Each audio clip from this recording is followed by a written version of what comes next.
Evening, welcome to tonight's shiur, Thursday, Parshas Bolok. So we have some interesting shilas here today. So we'll start off with the first one.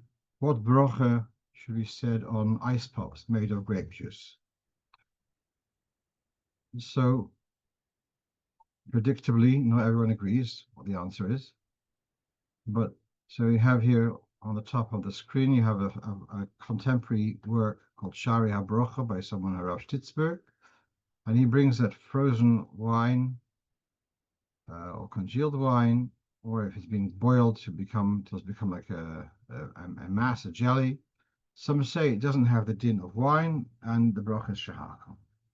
So to explore this a little bit more, why does wine have a distinct bracha? So this you have from the Alter Rebbe Shulchan Aruch, which is in earlier sources also, I'm sure. Shehayayin hoitziuhu michlal peir se'ilon. Wine is taking grapes and upgrading them.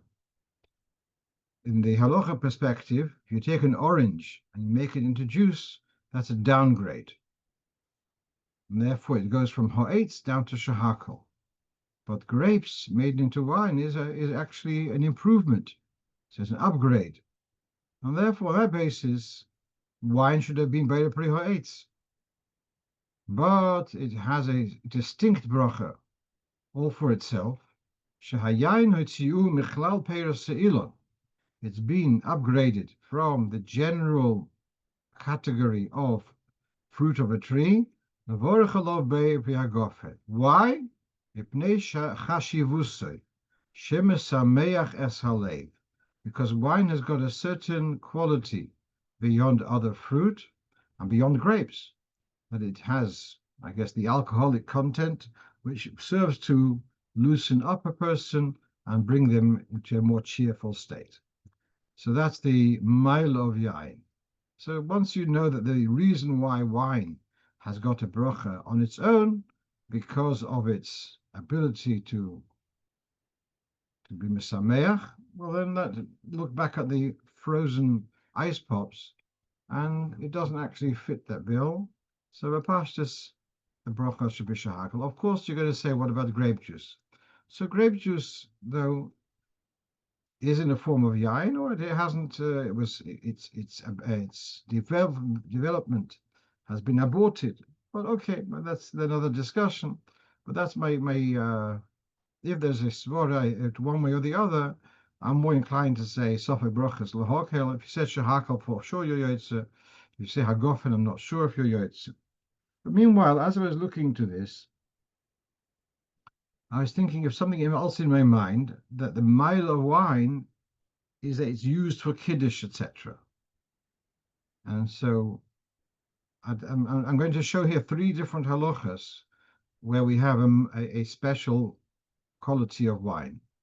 So here we've said wine is special, that it has its own bracha. The second point which we have here, also quoting from the Alter Rebbe Shulchan Aruch, and that is that when you make a bracha on wine, you don't need to make a bracha on any other drink, which is very interesting. You have here a glass of wine and you have a glass of apple juice, and you said be'er pri hagofen. You do not make a separate bracha on the apple juice. Why? Because the wine is like the king, yeah? So let's read this inside. Beirach al hayayin, ein tzorch levorech al shar mashkin, divrei hakoil. You don't make a bracha on any other drinks when you have a hagofen in hand. Sheyayin poite kol mini mashkin, that the bracha on the wine covers all liquids, whether during a meal, whether not during a meal. The fish yayin hu ikir mashke, hu roish lechol mini mashkin. It's the main drink. But I don't know. I'm not sure how you explain that. Hu roish lechol mini mashkin. It's like the leader. So I've used the word the king. It's so interesting because let's say you had you having here the apple juice. You didn't say bracha just hagofen, and you still don't have to make a broch on the apple juice. Same thing comes to benching. You had however much you had of other drinks, and you say the brocha al gefen val pri gefen, you don't say ber nefashos on the other drinks. It's so interesting, and that's somehow the wine becomes. I see that even more than the way that bread covers everything, because everything else is kind of okay. Bread is can be generally referring to the whole meal. Avad lechem rav. A meal is called lechem. But to say that wine covers all other drinks is a very interesting halacha. And so the reason is given the title Roish L'chol Mini Mashkin. I was intrigued. I remember this loshon about wine being special because it's used.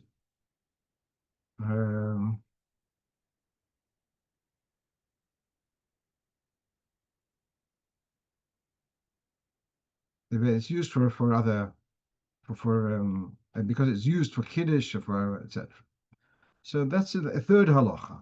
And this is what we have in Brochos, Daf Mem Aleph, Ahmed Beis, going on to Daf Mem Beis Ahmed Aleph. Dvorim ha'te'uni haborim machmas asudo, einum te'unim brocha le'ipneim ra'achreya. Foods which come during the meal don't require a separate brocha. Amlahem hoil apas petrosa. Yihochi yayin nami niftari pas. When you have wine during a meal, why do you have to make a separate brocha? Why isn't it included in the brocha of bread? And for the Gemara, shani yayin de goyrim brocha le'atzmai. Wine is distinct because it calls for its own brocha. And Rashi says here, goyrim brocha le'atzmai bekama mekoy mesubo mvorchim olov. Wine is called for, and a broch is said upon it, even though you don't need it. So I'm going to come back to this again, but I found this so interesting that there's three dinim of the prominence of wine, at least these three dinim. So we have again, why does wine have its own brocha? So that's because it's mesameach halev, because it gladdens the heart. Why? The second din is, why does wine dominate all other drinks? That's the one, it has its own bracha. Good. Now the fact that it dominates all others, so there we have a second rationale, and that is Roish L'chol Mini Mashkin. It's seen like the king of all drinks. Then we have a third thing. Why during a meal, if you have any other foods during a meal, you met hamotzi, you don't have to make a bracha. Why does wine call for a bracha during a meal? And here we have, because yayin has got a certain prominence.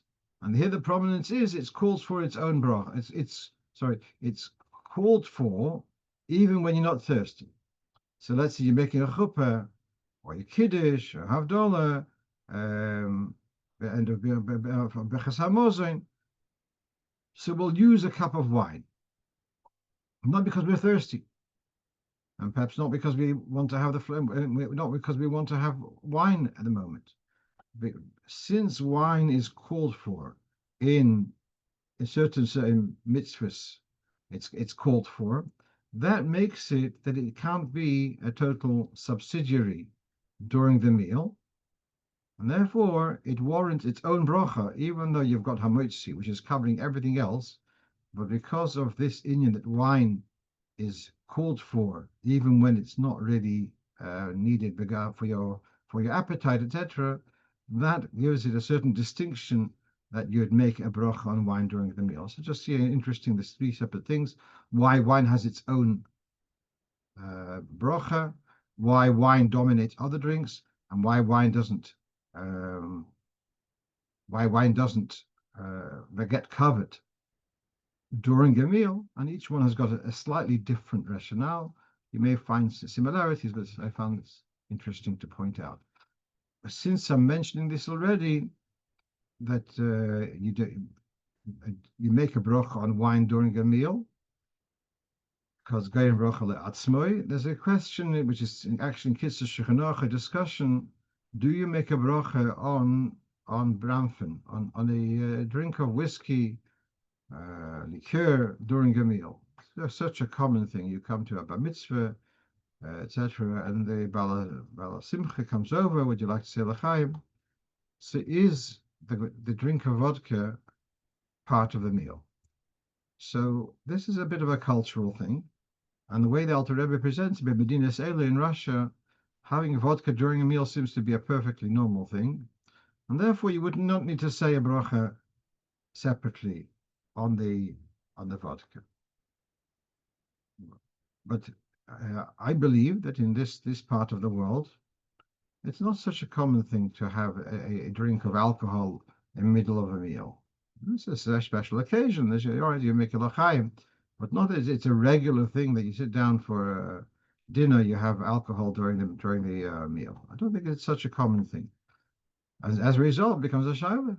So it's like you make a separate bracha on the ice cream, or separate bracha on the fruit. So the l'chaim, which is during a meal, is not really part of the meal. It's because of the celebration. I understand, but it's in a way it's a standalone.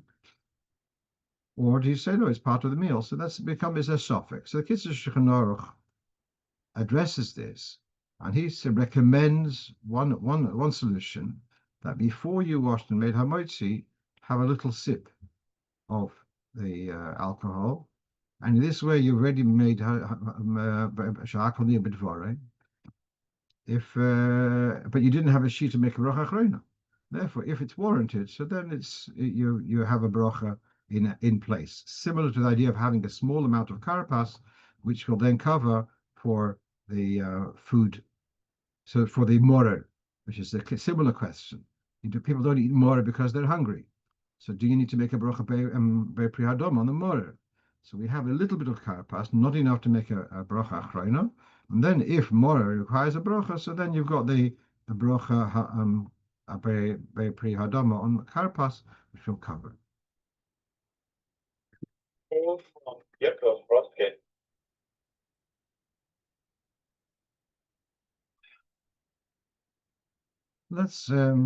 Let's move on. So last Friday, someone asked me a question about wearing a kind of bandage on their ankle. They have some kind of they're worried about things moving out of place. Call from Yaakov Raskin. Call from. So the question is, are they allowed to? It's not a bandage because of a wound. It's a bandage to hold things together. Sometimes people wear a crepe bandage, perhaps, to hold things in place rather than to protect a wound. So are you allowed to wear that on Shabbos? That was the question. So I said yes. And then I'm looking now more carefully. Let's read this inside. So this is in Siman Shin Aleph, the dinim about carrying and wearing clothes, etc. The main address is Siman Shin Aleph. Mutter lego it's smartut al haratio. So the retio is a kind of dressing, and you have to put a shmata, wrap it around. You can wrap a shmata around something which is directly on the wound, and you can walk in the street, and if necessary, you can undo it in the street and secure it again. And we're not worried that you might forget, and if you've undone it, you might come to carry it home, this shmata. The reason is because a shmata is not very valuable, and so you probably if you don't need it anymore, you just drop it there. But also lichrech chut a meshicha, or to wrap a thread, a ribbon on a bandage, that's not allowed, because this ribbon or this kind of thread, they are more choshev, and the worry is that you may come to untie it, and you see that you don't need the bandage anymore, you don't need the dressing anymore, so you'll throw away the bandage and you'll carry home you'll carry the ribbon in your pocket. So now it's not so poshut to say that you're allowed to wear a bandage in the street on Shabbos, because you see if it's a bandage which is more choshev, which you wouldn't throw away, and I think that may be true. People would possibly crepe bandage, doesn't get necessarily soiled, so people may use it a second time. I don't know how much they cost. They may be choshev. Therefore, you might ask, according to this, what's being said here, perhaps you shouldn't be wearing it in the street. But I don't think that is true. I don't think you have to go that way. See, the way it's discussed in Shulchan Aruch here, we've got a dressing, and the dressing is being secured onto the body with either with a shmata or with a ribbon. And that's where we have the two things. In our case, there's no dressing at all. There's just the bandage. The bandage is to keep, as I said, if something shouldn't slip out of place, whatever. But it's not a bandage to secure a dressing. It's a bandage on its own, for itself. And therefore, I am just to explain a little bit my thinking. When you have a dressing, you'll take off the ribbon, and you'll see the wound is healed, and so you'll throw away the dressing, and you'll put the ribbon in your pocket because it's a valuable thing. Here, we're not talking about there's no wound, so even if you take off the bandage, why would you want to take it off? But even if you would take it off, it's not as if there'll be a healing, and then I don't need it anymore. I don't see that kind of development happening, and therefore this is a chiddush, and we don't have to export that chiddush to the case which we have at hand, which is a bandage wrapped around just to keep things in place. And even though it's a reusable bandage, I think it's okay. Okay, I had a little bit of a nachas message this week, and that is, as I've told you before, I do the same shiur, or part of it I do in Hebrew. I do the rehearsals on Wednesday evening. So I have a friend who lives in Ukraine. I actually got to know him. I was actually just now. It's 40 years since I went to Russia the first time, and I got to know this young man. He was in his 20s or a teenager. We got to know one another. He lives in Ukraine today, and he visits small communities or single families. He goes around Ukraine. Well, he's got a contact with at least 120 families. Of them, 95% of them, if not or more than that, do not have two Jewish parents. And so he sent me a message. Could I please address in the shiur, could he address what should be the attitude of a Jewish boy whose father isn't Jewish? We're talking about if it's a more serious boy, he's asking, what does Torah say? How should he look at it, or how should he advise? So this is his question. So, as you remember, a couple of weeks ago, we had this whole thing about a non-Jewish father of a Jewish child who wants to be Sundik. And quoting Rav Elyashiv, who says that there is a duty of hakoras hatoiv, of appreciation, of gratitude to the father.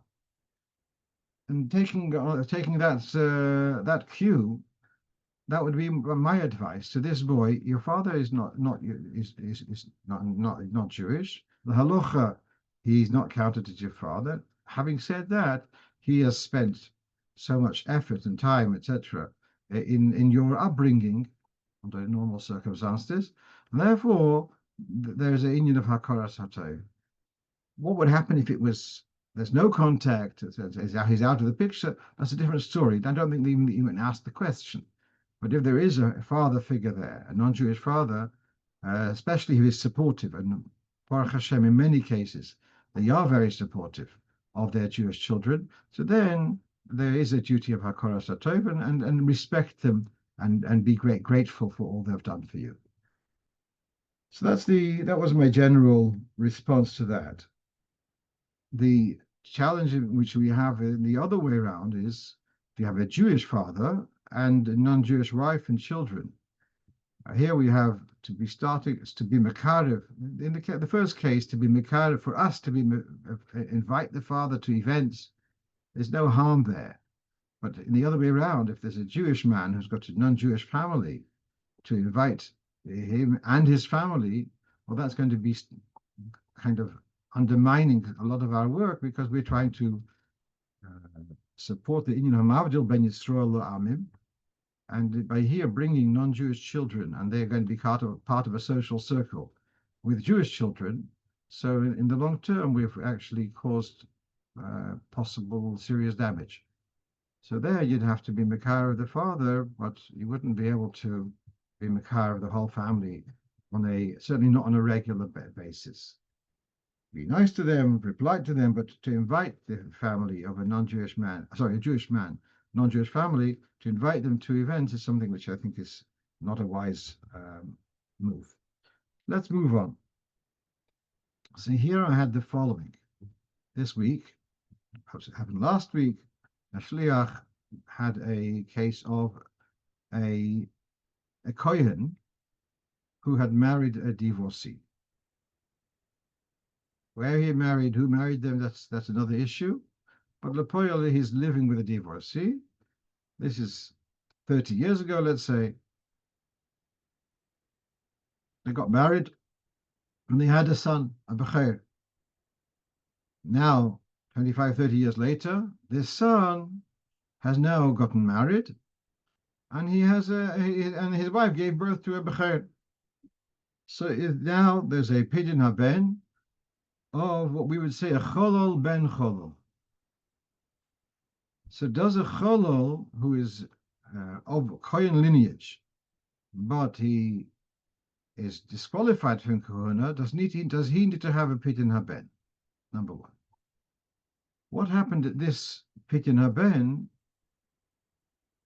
That is that the father, the middle one, the father of the baby, turns to the Kohen and he says, I'm giving you the 5 shloim in case, I'm not sure whether I ever had a Pidyon haBen.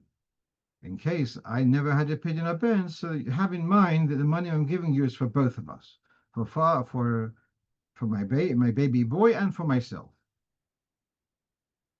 So when I heard this, I was very concerned that if you meant to give 5 shloim and you say, well, I want 2 for the price of 1, so then possibly neither of them got a pidyon, because it's 2.5 seller for the father, 2.5 seller for the son. Neither have done the mitzvah properly.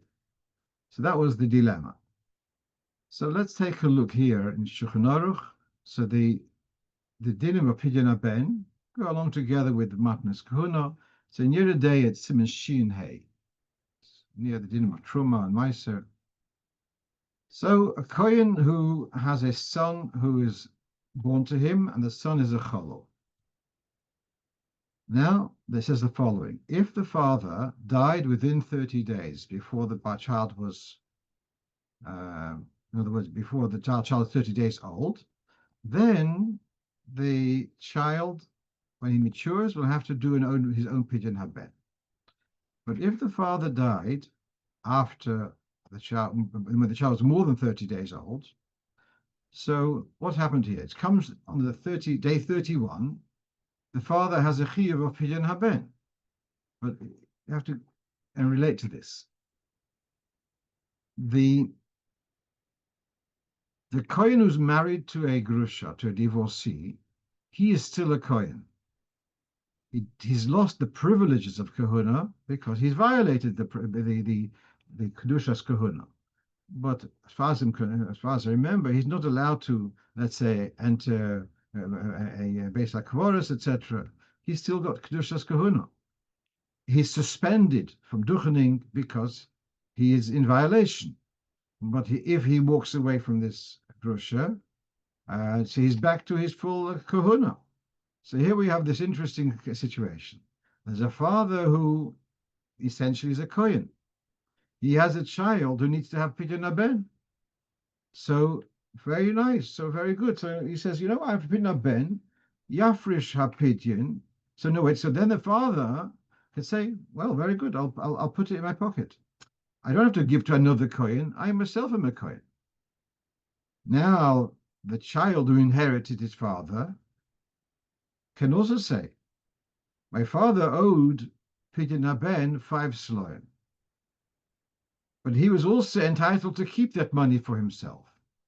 Therefore, very good, I'll take from one pocket and put in the other pocket, and I've done the Pidyon for myself.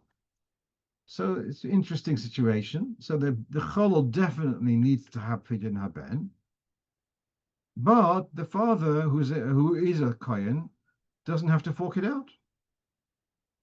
So now we have here, and this is from the Aruch HaShulchan, also in Siman Shin Hey, Mechuyev Oviv HaKohen Lifdoisoi. The father has a duty to go through the motions of Pidyon haBen, V'noitel HaPidyon le'atzmi. He keeps the money for himself. So now coming back to our story, 30 years ago, this Kohen married the Grusha, had a baby boy. We don't know whether he did a Pidyon haBen and put it from one pocket into the other. If he didn't, so does this boy still need to have a Pidyon haBen? Or do you say, who needs the whole how do you say, performance?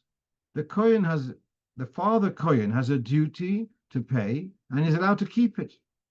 So he did. So even who says he has to take it from one pocket into the other? After his Yotze, that the Pidyon has been done. And so here we see. So this is from the Sefer Pidyon haBen. Shitas HaTosfos, that there's no need to start putting aside money and take it out and put it back again. And in Niskaim HaPidyon Me'elo, I owe money, I'm entitled to keep the money. So case closed.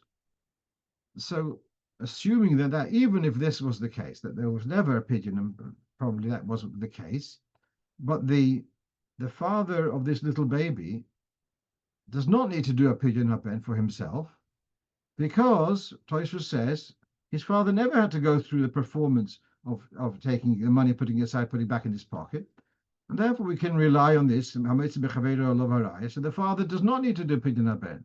So when the father, at the Pidyon haBen of this little boy, gave it to the Kohen, and he says, well, I'm not sure whether I need to have a Pidyon haBen or not, and therefore have in mind both of them. So I'm going to confirm now, no, you didn't need to be paid for yourself. And therefore all the money, the 5 sloim which you gave, is all for the little boy. So the little boy has had a Pidyon. You don't need to have a Pidyon because of what we just discussed. And so everything's falling back into place. Bit of a run around, but yeah. Okay, let's move on. So that was those were questions 5 and 6. And then somehow it's in the air.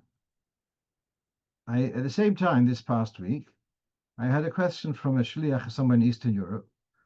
And just to explain the setting, in Eastern Europe, there's a huge success in koilelei Torah. And that is that they offer local people to come to shiurim, and they will they're daily or a few times a week, and they'll pay them for coming. How do they pay them? They'll pay them with vouchers. These vouchers the people can use to buy kosher food if they want, or they can use them for cash, but they can use it for kosher food. And you've got hundreds of people, which I saw myself also. I was in Ukraine, in Haditch a few years ago. And I saw a shliach come with a whole minion of people who are niskarev through these koilelei Torah. Amazing stuff that they come to learn, and they get paid for coming, but they have the sense to use this money to kosher, to maybe a mezuzah, whatever it may be. So you have this situation, but they are poor people, and that's the incentive for them for the koilelei Torah. Okay, so now, whilst we don't have a mivsa of running around to doing Pidyon haBens, Pidyon bonim, but it comes to a point where these people know about Pidyon haBen, and there's a Kohen comes to town, and let's make an event of several Kohen, of several of the elderly, these people who are short of means, to make a collective Pidyon haBen, one after the other, do a Pidyon haBen. How much is Pidyon haBen today? Anyone out there suggest how much you're talking about?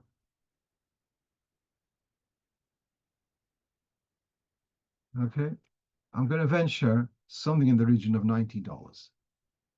For a needy person, that's a lot of money. It's 100 grams of silver. Now, the price of silver keeps on changing, but it goes more up than down. So let's say, so now the question is, the Kohen comes along, and he has a special kit of 5 silver coins. Doesn't need to be silver coins. I remember I was in yeshiva. There was a boy who was from a non-Jewish father, a Jewish mother, and he was from Holland. He came to yeshiva in Brunois, and we realized that he's a bechor. And Rabbi Hillel Pevsner told him, "Oh, you know what? You have a tape recorder." Because he had an expensive tape recorder, and he gave that to the Kohen, and that was his Pidyon haBen. Afterwards, the Kohen gave it back to him. But it didn't have to. It doesn't have to be coins. It doesn't have to be silver, but it's nicer. So the Kohen's got this kit of 5 silver coins, and the question is, can he just give it to these gentlemen, and they'll give it back, make a brocho and give it back? Whatever the nusach is, slightly different to the Pidyon haBen for a little child. Or do they have to buy it? And do they have to buy it at full value? Or can they just buy it at a nominal amount? So here again, we've got here from the Sefer Pidyon haBen Halocho. So he addresses this story. A Kohen who has these coins, and he's ready to sell them. Whoever wants to be a customer, to be paid with him, he's ready to sell them. Obviously, he'll get them back. So that's okay. So as a Kohen, I can sell my coins to the father, etc., of a baby, and he'll then give them back for the Pidyon. But then he says, you should not sell the coins for less than their true value. Why not? Because there's a concept called Kohen HaMasayeya Bebeis HaGranos. A Kohen is entitled to Truma, and he's allowed to go around to the houses, and the farmers will give him Truma. But imagine if you have a Kohen comes along, he says, I'll help you with the pitchfork, I'll help you to move stuff around. He comes to the farmer and does lots of favors, and of course now the farmer is indebted to him, says, oh, here's my Truma. That would be, well, first of all, it's the main objection is it's a disgrace for the privilege of Kohuna. Another thing is going to be unfair competition, because you're going to be currying favor with the farmers by offering them favors, and that's not the way the Kohuna should be. It should be given as a privilege of Kohuna. So for a Kohen to be doing efforts to attract clients to give him Truma, that's seen as inappropriate. So these Sforim are suggesting that the Kohen who's saying, oh, I'll offer you 5 sloim for a reduced rate, it's like he's offering his services to attract clients. I feel that's a little bit of a stretch in this situation. We're talking about even, as I say, who are not able to afford, and to say that it's a problem of bizoyin of kahuna. I see that it's in our situation. I see it a little bit stretched. So, on the other hand, so all right. So I did suggest that they should pay for the matbeyas, for the chamisha sloim, according to what they can afford, a reasonable amount. So now, let's read. What about just giving it to them? I'm giving you these coins, and you'll give them back to me to do the mitzvah of Pidyon haBen. So that, I think, is what is addressing in the next paragraph in Lamed Vav. A Kohen who's ready says, I'll lend you the $90. I'll lend you this money, and then you can pay me back. And then you'll give it back in the form of Pidyon haBen. So some say that's okay. V'yesh oimrim, that's us. Yeah? Because he's going to give this back in Pidyon. That's a neither keharoma be'alma. It seems to be a sham, and I can relate to that. these fine Poshetiyidden, they've gone to this party, and there was money going there and back, and they probably that will be their impression. Now they don't realize that they've actually done some kind of transaction. It didn't cost them anything. So I don't think that's appropriate. I think it would be correct. They should give something to buy the coins. You want to find another way of reimbursing them. The organizer can do that. But between them and the Kohen, they should be giving the Kohen something to buy those coins. So these were the shilas which I had prepared.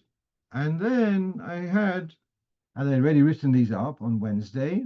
Then I got another shilah, another Pidyon haBen shilah from somewhere here in United Kingdom. And the baby was born on Ches Tammuz. Ches Tammuz, if you remember, was on a Friday. So Ches Tammuz is a Friday. So 4 Fridays later is day 29. And then the 30th day is Shabbos, which is Ches Ov. And then the 31st day is Tisha B'Av. So what do you do about a Pidyon haBen on a fast day? So the dilemma is that on the one hand, we don't want to delay a Pidyon haBen, because there is a lashon in some poskim, every day you delay the mevatla mitzvah in HaTorah. On the other hand, there is an union of having a Pidyon haBen with a Suda to celebrate. On a fast day, you can't do that. So there are those who, you can see here, some say to do it after nightfall. Some say to do a Pidyon haBen by day and to do the Suda after nightfall, because they want to have because delaying the Pidyon tonight is you missed the right time. I mean, celebration is all beautiful, but the main thing is the Pidyon. That should be done on time. And then there are those who kind of find a way to reconcile, to do the Pidyon late, just before evening, just before night, before shiur, and then shortly afterwards, so people are going to be there. They'll hang around for another half an hour, and then there'll be a Suda. And so we've had that in the past. I think it was Shabbos B'Tammuz. Happens to, he says, I'm not going to get people to come for Suda at 11 o'clock at night. Okay. Then it turns out that this shliach is asking for a woman who's married to a non-Jewish man. She's agreed to make a Pidyon haBen, but now she doesn't have to do a Pidyon haBen. It's not her duty. In the case where there's no father, no Jewish father, who has a shiur to do the Pidyon haBen? So there's a way of saying that it's a shiur on the beis din. But although when it comes to the father, we'll do whatever we can to do the Pidyon haBen on time. Does it make sense that the same rigidity would apply to beis din, or could you say beis din can do it when they get round to it? I don't have a clear svara one way or the other. I felt it is a little bit flexible, and therefore he said, if I do it on Monday, I'll be able to get a few more people to be around, and there will be make it a shtickle event out of it. So I felt that was okay, because it's not his personal shiur. And therefore, I didn't see that he has to do it mamash on time. He's in violation if he doesn't do it on time. I didn't see that as strong. Right, let's move on. So, totally different type of question. Someone's asking why, if I have fillings, am I allowed to have hot fleishike food, meaty food, and hot milky food? Is it not a problem that the fillings, which are made of metal or whatever material, is it not a worry that they will be absorbing? It's like using the same cutlery for meat and for milk, for hot meat and for hot milk. So this question goes back already. You can see on the screen. This is from the Sefer Nishmas Avraham, which is a contemporary Dr. Avraham Sefer Avraham, Talmud of Shlomo Zalman, and of Rav Neuwirth. He's a doctor in Shalim. Probably by now he's probably retired, but excellent series of Sfarim. And so he quotes both of them extensively. So he quotes the Kaf HaChaim, who lived about, 80, 90 years ago, perhaps more. So the Kaf HaChaim writes the following. don't worry about using the same dentures for fleshik and milchik, because the dentures are for sure made from hard material, smooth surface, which doesn't absorb. They're similar to glass, number one. That the material is hard and non-absorbent. Second point, he says, the food is generally klisheni. Klisheni is not, according to many opinions, does not belaya. Third thing, and then third thing he says, Eina yatzuledes behem. The food is not so hot that you would recoil if you touched it. And then he says, I would recommend that your shamayim should have two sets of dentures, one for milchiks and one for fleshiks. So this is about dentures. Then the further discussion, and then we've got Reb Shlomo Zalman. Reb Shlomo Zalman says that actually it's quite common to have food which is yad soledes. I mean, I have a cup of tea. I can't put my finger in the tea. It's too hot for my finger to stay there, but I'm happy to drink it. Soup, same thing, yeah. So it's common to have yad soledes food. Perhaps solids is less than liquids, but it's not far-fetched that you'll have food which is yad soledes. But then he says, actually, he's looking back at the dentures. He says sometimes there may be silver or gold in the structure of the denture, and that's not glass. And then he says, what about people who have got gold crowns on their teeth? And then you say klisheni, but sometimes you're eating a mass. There's a concept called gush. A dover gush, a mass rather than a liquid, retains the heat of klirishin even when it's taken out of the klirishin. Comes along with Shlomo Zalman. It's a very interesting explanation. Ikar hatam, why we're not worried. And I'm using this for dentures and for fillings. Because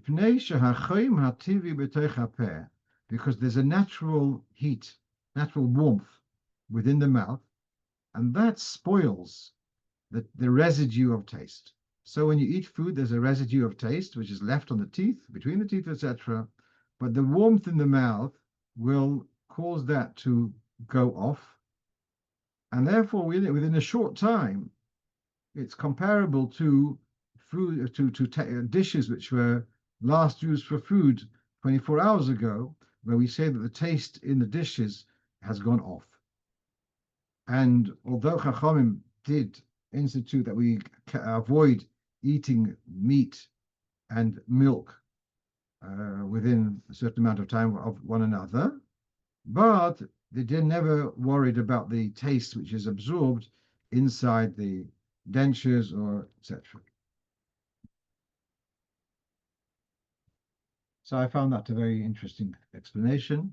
So I'm sharing that with you. Right. There is a story of the Rebbe Rashab with the Erloyer Rov. The Rebbe Rashab was once in some kind of a spa for his health. And there's the Erloyer Rov who came from, Erloy, I guess, is somewhere in Hungary, that kind of region. And the Rebbe's, this story was told by the Erloyer Rov to Reb Tzvi Grimwald. Reb Tzvi Grimwald lived in my time, he lived in Kfar Chabad. He was a Yerushalaymer, probably also Hungarian origin, I don't know, but very Chassidish Yid. At any rate, and he was working for some time in the Erloyer Meisters in Yerushalayim, and the Erloyer Rov told him this story. So he had been with the Rebbe Rashab at this spa, and the Rebbetzin saw how the Rebbe Rashab, her husband, is getting along very well with this Erloyer Rov.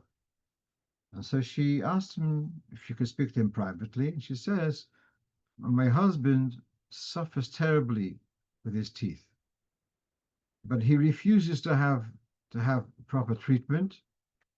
Worried, fleshig, milchig, no. I see that you've developed a good relationship with him, with my husband. Please try to explain to him or influence him that he should agree to have medical treatment. So he says, good, I'll try. It's not so comfortable, but so before he leaves, the lawyer was leaving town. He went to bid Gesegnen to say L'chaim Sholem, to bid farewell to the Rebbe Rashab, and he brought this up. And he said, I know that the Rebbe might be worried about different tastes combining. He says, no, chashusha de chashusha. It's a worry of a very remote worry. That was what he said to the no, chashusha de chashusha. So the Rebbe says to him, sometimes you have a shiur and a chicken, whatever it be, and it's a one-off psak, and you pass it, it's kosher, gangevite. But here you're saying I should have something in my tea, in my mouth, and every single day I will be living with a chashusha de chashusha. I'll be living with this remote concern, but it's going to be a day in, day out thing. That's true. I can't handle that. And so he said, thank you, but no thank you. And that's the story. So the Rebbe Rashab had this. I had the Rosh Hashiva Rebbe Yosef Goldberg, who had special teeth, special dentures for Pesach. And I remember, it cost him a lot of money. But then when he was our Maggid Shiur, he had them for about 10 years. And he explained to us how the mouth of a person changes over time. And so the same dentures, if you're wearing them day in, day out, so the dentures will also modify to the shape of the mouth as it changes. But if you only use them 1 week a year, so the mouth changes and the dentures stay where they are. And so after all this time, he could not wear those dentures. They were just very, very painful. And so he had to find a different way of coping with having his matzah on Pesach and without having teeth, without having dentures. Okay, separate story. Let's now move on. We have here a question which actually came to me today. You can see on the screen a nice fancy oven. So this is a commercial oven. You can see all those trays, and it's a nemoisid. Got goyish workers, and the mashgiach will come in first thing in the morning, and he'll switch it on. This oven, apparently, when you open it up, so the oven switches off, and you close it, it's what switches on again. So now, does the mashgiach have to keep on running into the kitchen every time when they open and close the oven to switch it on again? Or the fact that he switched it on in the morning is enough? So I'll tell you what I said, and then I'll explain. I said that if, assuming that between one use and the next, between opening and closing, it stayed warm or hot, then you can rely on the fact that it was switched on in the morning. If it cooled off in between, then that's a different story. So let's read this inside. We have here in the Siman Kuf Yud Beis, Yeridea. If you have, he says, the Mechaber says, if you baked in an oven, there's a goy's oven, but you threw in a piece of wood once, twice. But the third time, you didn't throw in a piece of wood, it's mutter. Then the Ramah adds, Yesh Oimrim. If you had put in some wood into the oven to make it kosher for Bishul Yisrael, Pas Yisrael, and the oven was not left 24 hours without heating, even if it goes over several days, that's mutter, because it started off, because it was made kosher the first time, even though it wasn't used in between, but for less than 24 hours, because it remains warm. So this is the basis of what I'm saying here, that since the oven remains warm, although it's opened for a little while, but between one use and the next, it remains warm, then the fact that he switched it on in the morning is enough. I'd just like to add that if you read in the Achronim, they'll say that this Ramah is only kind of Yeslismich al Zebediyevet.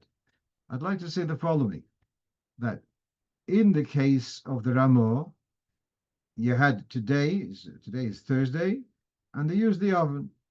And tomorrow, Friday, within 24 hours, the guy puts in fresh wood in the oven. But it's a little bit warm from yesterday, and he says it's still kosher. The heating of the wood tomorrow has got nothing to do with today. A little bit of the residue of warmth. Here, what's happening is you open the oven, the guy opens the oven and closes it. Why is it going on? Yeah, it's going on because the heat switched on the oven in the morning. I know that technically it was switched off, and therefore the guy switched it on. But this, when the guy closes the door, it's switching on thanks to the action of the mashgiach in the morning. So I see this as even lechatchila rather than just a b'diavad. We have now a couple of minutes, and so I want to address something which a couple of people have asked me recently, and that's about the inyan of Tisha Kabin. So where there's no mikveh available, we talk about for a man, he wants to Ezra, etc. And there's no mikveh, no men's mikveh available, so there is an alternative called Tisha Kabin. How much is Tisha Kabin? Of pouring Tisha Kabin over the body. So Tisha Kabin, you can see on the lower, is approximately 12.5 liters. In the Sefer from Rav Telushkin, Rav Nissen Telushkin, Torah Mayim, he says that amount, if an hour of shower is running for 3-4 minutes, you'll have already the shiur of Tisha Kabin. Personally, I worked out the shiur of this. Went to my shower, took a bucket, and wanted to see how long it will take to fill up that amount of water, and it took me about 1.5 minutes. So the Torah Mayim was written about 70 years ago, and I suspect that the showers have become that much more efficient. So in 1.5 minutes, you get your Tisha Kabin. Does a shower count for the inyan of Tisha Kabin? Is not unanimous. There is a letter of the Rebbe where he says that he mentions Torah Mayim, and then there's another of his mentions Mishnah Halochas, from Rav Menashe HaKotten, Rav Klein, and Boropark, and he doesn't see the shower as fulfilling the inyan of Tisha Kabin. And the Rebbe mentions both of them in a letter. He doesn't decide one way or the other, but I believe that's the general minhag. People rely on the shower. The problem would be on Shabbos, where it's not practical to use a cold shower. If a person doesn't love torturing themselves with freezing cold water. So then they want to do a Tisha Kabin, perhaps in the more traditional way of using a bucket of water. And I said to them, you can add to the bucket of water, you can add a mug of hot water from the urn, a little bit of hot water into a large body of cold water. There's no shail of bishul. If anything, it'll take away the chill. So now let's read this. This is from the Alter Rebbe's Shulchan Aruch and Siman Tov Reish Vav. I'm going through this because, as I say, there are people it's negated to them. So I just want to go through this in a Masudic way. So a person who cannot handle, for whatever reason, the mikveh is not available, but then there's the second best is the Tisha Kabin. And you can use up to 3 containers for Tisha Kabin. So assuming that it's 12 liters, so you could prepare a couple of bowls, each one, 3 bowls, each one with just over 4 liters. And it cannot be in more than that, but it can be up to 3 containers of water. Zeh achazeh. They can be in sequence. One can do one and then the other.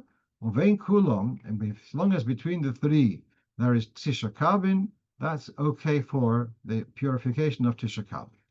It gets a little bit more complicated because, like a Tevilah has to be in one go, so here has to be in an uninterrupted sequence. And so, Bilvachi Yaschil Hasheni Ashvale Posakarishin. You'd have to begin pouring the second bowl or the second bucket before the first bucket has stopped pouring. And so too, the third one has to begin pouring before the second one is finished. So I can see this being quite an awkward thing to manage, especially if it's all on your own. But that's what we have here. These are the options. This is an option of using Tisha Kabin. As I said, we can prepare 3 buckets, each one with just over 4 liters, and then pour them, and you can use hot water to take away the chill. And then then he goes another chumrah. Even if you're using a single bucket, Also, it should be poured without interruption. Then it goes into further detail. That's what the end of what I have to share with you today. Just I want to like to share with you one feedback. We had a whole discussion last week about Shabbos Kodshecho and Shabbos is Kodshecho, and how the word Kodesh is an adjective describing the Shabbos, not the Shabbos of the holiness. So one of our listeners who listened on the recording sent me a fascinating article about this whole idea of indictic of smichus. And if anyone wants, I'm happy to forward the article. He wrote to me that if you read this article, you'll become wiser. And I wrote back to him, yes, the tachlis of Chochmah is to realize that there's much more that you don't know. So I read the article and I realized there's much more about Dikduk that I don't know, but I'm happy to share it with anyone who's got an interest in it. But it did corroborate very much what I had written. He gave an example there of Beis Dincho Hatzedek, another where it's all right. Okay, whatever. That's enough for now. And I'm just going to wish you a good Shabbos, a good night, and should hear Besuras Tovus. And what's here on the chat? Anything? Something new? Message to everyone? I can't see. How is it different to Abba Minima? I'm sorry, that's been a long time ago. Okay, we'll stop here. Yes. Shabbos. And then